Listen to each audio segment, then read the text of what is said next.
सिंधुदुर्ग बांधत असताना जे 5 खंडी शिस्स वापरलं गेलं ते राजांनी पोर्तुगीजांकडून विकत घेतलं होतं. खरं तर छत्रपती शिवरायांची व्यवसाय नीती इतिहासात बऱ्याच प्रसंगात पाहायला मिळते. त्यापैकी सिंधुदुर्गावरचा हा प्रसंग. तर सिंधुदुर्ग किल्ल्याची पायाभरणी करताना 5 खंडी शिस्स ओतण्यात आलं होतं.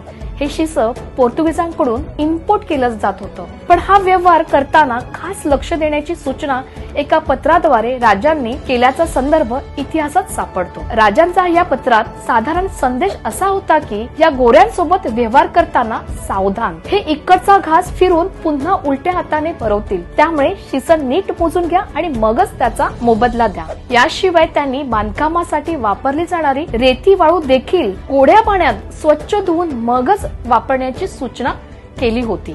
स्वराज्याचा व्याप सांभाळताना किती छोट्या छोट्या गोष्टींवर महाराज लक्ष देत होते. हेच तर आपल्याला महाराजांकडून शिकायचंय.